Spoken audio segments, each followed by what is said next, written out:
ओम श्री गणेशाय नमः। श्रीमात्से महापुराणे नामेकपञ्चाशदधिकशततमोऽध्याय। सूतुवाच मध्यमाने पुनस्त्यस्म अञ्जलोधो सन्दृश्यत धन्वन्तरी स भगवानायुर्वेद प्रजापति मदिराजाय ताक्षिसा लोकचित्तप्रमाथिनी ततो अमृत च सुरभि सर्वभूतभयापहा जघ्रा कमलां विष्णु कौस्तुभं च महामनिं गजेन्द्र च सहस्राक्षो हयरत्नं च भास्करा धन्वन्तरिं च जग्राह लोकारोग्यप्रवर्तकम् छत्रं जग्रावरुणा कुण्डले च शचीपति पारिजाततरुं वायुर्जर्गरा मुदितस्तथा धन्वन्तरस्ततो देवो वपुष्पा पुष्मानुदत्तिष्ठत श्वेतं कमण्डलुं बिभ्रद्रमृतं यत्तिष्ठति एतदत्यद्भुतं दृष्टा दानवानासमुत्थिता अमृतार्थे महानादो ममेदमिति जल्पतां ततो नारायणो मायामासथितो मोहिनी प्रभु स्त्रीरूपमतुलं कृत्वा दानवान् विसंसृता ततस्तदमृतं तस्य ददुस्ते मूढचेतना स्त्रये दानवैदैत्या सर्वे तद्गतमानसा अथास्त्राणि च मुख्यानि महाप्रहरणानि च प्रगृहाभ्यद्रवन् देवान् सहिता दैत्यदानवा ततस्तद्भृतं देवो विष्णुरादाय वीर्यवान् जहार दानवेन्द्रभ्यो नरेण सहित प्रभु ततो देवगणा सर्वे पपुस्तन्मृतं तदा विष्णुसकाशात् प्राप्य सङ्ग्रामे तुमुले सति तथा पिबत्सु तत्कालं देवेशमृतनिस्ततं राहुर्विबध्वन्रूपेण दानवोऽप्यपिबत्तदा तस्य कण्ठमनुप्राप्ते दानवस्यामृते तदा ख्यातं चन्द्रसूर्याभ्यां सुरानाहितकामया ततो भगवता तस्य शीर्षच्छन्मलङ्कृतं चक्रायुधेन चक्रेण पिबतोऽमृतो मोजसा तच्छैलशृङ्गप्रतिमं दानवस्य शिरो महच्चक्रेणोत्कृतं चालयद् वसुधातलं ततो वैरविनिर्बन्ध कृतो राहुमुखेन वै साक्षात् चन्द्रसूर्याभ्यां प्रसाहाद्यापि बाधते विहाय भगवांशापि स्त्रीरूपं तुलं हरि नानाप्रहरणैर्भिर्मैदार्णवान् समकम्पयत् प्रासासु विपुलास्तीक्ष्णा पतन्तक्षसहस्रशा ते सुराचक्रघ्ना निर्भिन्ना वमन्तो रुधिरं बहु असक्शक्तिगदाभिना निपेतुधर्णन् नीतले भिन्नानि पटिष्यापि शिरंसि युद्धि दारुणे तप्तकाञ्चनमाल्यानि निपेतुर्निशं तदा रुधिरेणाबलिप्ताङ्गा निहिताक्ष महासुरा अग्रेणामिव कूटानि धातुरक्तानि शीरते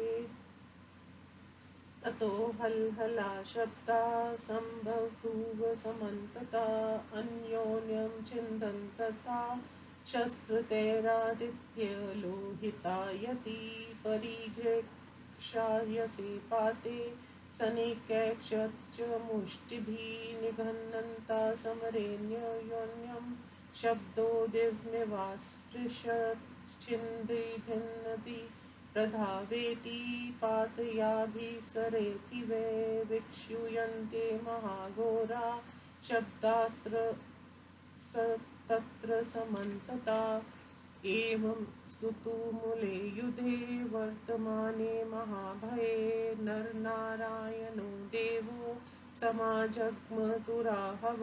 तत्र दिव्यं धनुर्दृष्टा नरस्य भगवानपि चिन्तयामास वै चक्रं विष्णुदानवसूदना ततोऽम्बराज तत्मात्रमागतं महाप्रभं चक्र मित्रनाशनं विभावसोस्तुल्यं कुण्ठमण्डलं सुदर्शनं भीममहस्वाविक्रमं तदागतं ज्वलति हुताशनप्रभं भयङ्करकरिकर बाहुरच्युत महाप्रभं धनुकल्दैत्यारणं तथोज्ज्वलज्ज्वलनसमान् विग्रहं मुमोच वै तदतुलमुग्र वेगवान् महाप्रमृपुन्नगरावदारणं संवर्तक्वज्वलन् समान्वर्चसं पुनः पुनर्यत्पतत् वेगवत्तदा व्यदारयदिति तन्यान् सहस्रशः करेरितं पुरुषवरेण संयुगे दहत्कवचिज्ज्वलन् इवानिलेरिता प्रसहातान् सुरगणान् गृह्णन् तत्प्रेरितं व्यतिमुमुक्षितो तदा पपोरणे रुधिर्मथो पिशाचवत् तथासुरा गिरिभिर्दीनमानसा मुहुर्मुहुः मर्दयंस्तदा महाबला विगलितमेघवर्चसा सहस्रशो गगनमहाप्रपातिनाथासुरा भयजनना प्रपेदिरे सपादपा बहुविधमेघरूपिणा महाद्रय प्रविगलिताग्रसानवा परस्परं द्रुतमभिपत्य सस्वरा ततो मही प्रचलत् साद्रिकानना तदा त्रिपाता विहिता समन्तता परस्परं सम्भिनिगर्जतां मुहुरनाजिरे वृषं विश्वं प्रवर्तिते नरस्ततो वर्कनकाग्रभूषणे मर्गेषु भीपवन् पथं समावृणोत विदारयन् गिरिशिखरायि पत्रिभिमर्हाभये सुरगन् विग्रहे तदा ततो महीलवञ्जलं च सागरं महासुरा प्रविविशुर्धिर्ततासुरे दगतं ज्वलित हुताशन् प्रभं सुदर्शनं परिकुपितं निशम्य च ततासुरे विर्जयं वाप्य मन्दरा स्वमेव देशं गमित्सु पूजिता वितत्यखं दिव्यमच्चैव सर्वशस्ततो गता सलिलधरा यथा गतं ततोऽमृतं सुनिहितमेव चक्रिरे सुरापरामुदम्भिगम्य पुष्कलां ददुक्षतं निधिं मृतस्य रक्षितं किरीटिने बलिभिर्धामरे सह इति श्रीमद्स्य महापुराणे अमृतमंथन नामैकपंचाशदधिकद्विशततमोऽध्याय। हिंदी अनुवाद। सूची कहते हैं, ऋषियों पुनः उस समुद्र के मथे जाने पर आयुर्वेद के प्रजापति भगवान धन्वंतरी दीख पड़े। पुनः लोगों के चित्त को उन्मत्त कर देने वाली एवं बड़ी आंखों वाली मदिरा उत्पन्न हुई। तदंतर अमृत प्रकट हुआ। फिर सभी प्राणियों के भय को दूर करने वाली कामधेनु उत्पन्न हुई। उस समय भगवान विष्णु ने लक्ष्मी और महामणि कौस्तुभ को तथा 1000 नेत्रों वाले इंद्र ने गजराज ऐरावत को ग्रहण किया। सूर्य ने अक्षरतन उच्छ्वे श्रवा और लोक में आरोग्य के प्रवर्तक धन्वंतरी को स्वीकार किया। वरुण ने छत्र को और शचीपति इंद्र ने दोनों कुंडलों को ग्रहण किया। वायुदेव ने बड़ी प्रसन्नता से पारिजात वृक्ष को ग्रहण किया। इसके बाद शरीरधारी धन्वंतरी उठकर खड़े हुए। वे एक श्वेत वर्णन का कमंडलू धारण किए हुए थे जिसमें अमृत भरा था।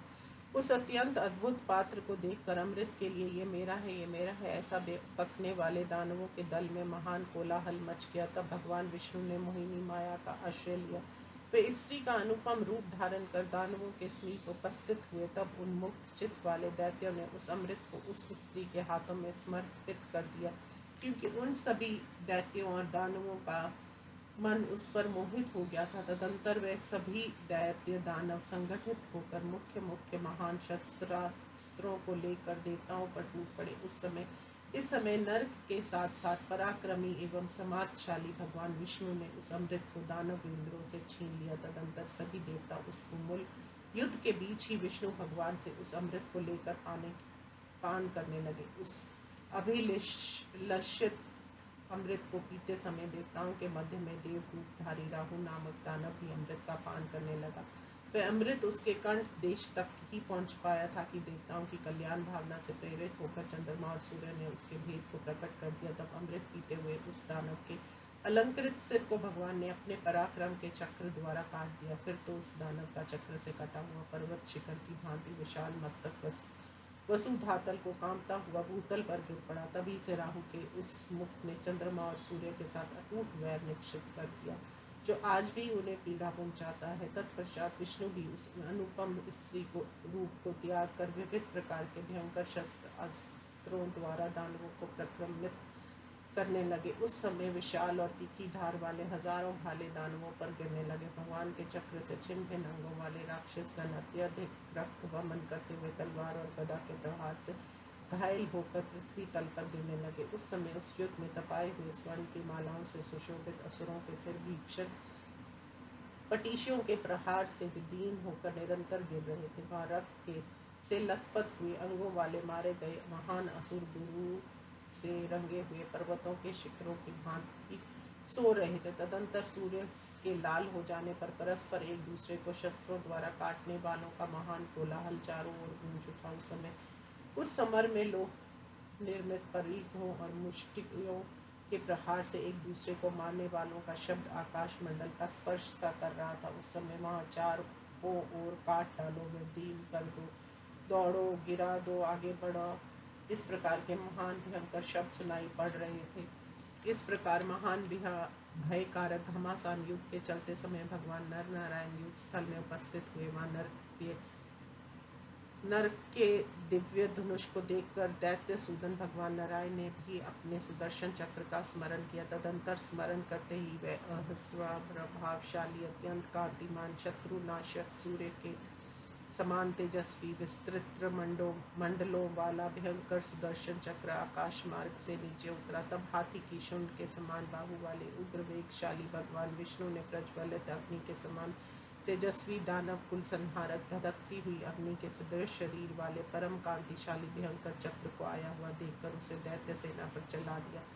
फिर तो रिपु के नगरों का विध्वंस करने वाला संवर्तक नामक प्रलय याग्नि के समान तेजस्वी अनुपम कांतिमान व सुदर्शन चक्र बारंबार वेगपूर्वक शत्रुओं पर प्रहार करने लगा। युद्ध भूमि में पुरुषोत्तम के हाथ से छोड़े गए उस चक्र ने हजारों दैत्यों को विदीन कर दिया। उसने वायु से प्रेरित अग्नि की भांति कहीं सायनाओं को भस्म कर दिया तो कहीं उन असुरों के बलपूर्वक काट डाला। रणभूमि में भगवान के हाथ से प्रेरित वह सुदर्शन चक्र बारंबार आकाश में तथा पृथ्वी तल पर पिशाच के समान रक्तपान करने लगा। इसके बाद निर्भय चित्त वाले असुर पर्वतों द्वारा बारंबार देवताओं की सेना को नष्ट करने लगे। हजारों महाबलवान असुर जल रहित मेघों के समान आकाश मंडल से नीचे गिर रहे थे, जिससे वे अतिशय भयंकर हो गए थे। उनके द्वारा फेंके गए वृक्ष मेघों के समान दिखाई पड़ते थे। विशाल पर्वत जिनकी चोटियां छिन्न भिन्न हो गई थी शब्द करते हुए एक दूसरे से टकरा रहे थे। उन पर्वतों के गिरने से अभिहत हुई पर्वत गणों सहित सारी पृथ्वी कांपयमान हो गई। इस प्रकार जब युद्ध स्थल में एक दूसरे पर भीषण गर्जन करते हुए बारंबार प्रतिघात होने लगा और दानवों ने देव सेनाओं को आतंकित कर दिया, तब नर ने सुंदर सुवर्ण जटित अग्रभाग वाले अपने विशाल बालों से वायुर मार्ग को अवरुद्ध कर दिया और बालों के प्रहार से पर्वत शिखरों को विदीर्ण कर दिया। इस प्रकार देवताओं द्वारा ताड़ित किए गए बड़े बड़े असुर योद्धा पाताल एवं खारे समुद्र में प्रविष्ट हो गए। जलती हुई अग्नि के समान कांतिमान एवं अतिशय कोप में भरे हुए सुदर्शन चक्र को आकाश में गया हुआ सुनकर देवगण विजयी हुए। तदंतर मंदराचल को आदरपूर्वक अपने स्थान पर स्थापित कर दिया गया और सभी दिशाओं तथा आकाश में फैले हुए बादल समूह भी जैसे आए थे वैसे ही चले गए। तत्पश्चात देवगण परम हर्षपूर्वक अमृत को सुरक्षित कर लिए और उसकी संचित निधि को बलवान देवताओं के साथ किरीटधारी भगवान को सुरक्षा के लिए सौंप दिया गया। इस प्रकार श्री मत्स्य महापुराण में अमृत मंथन नामक 291वां अध्याय संपूर्ण हुआ। ओम नमो शिवाय।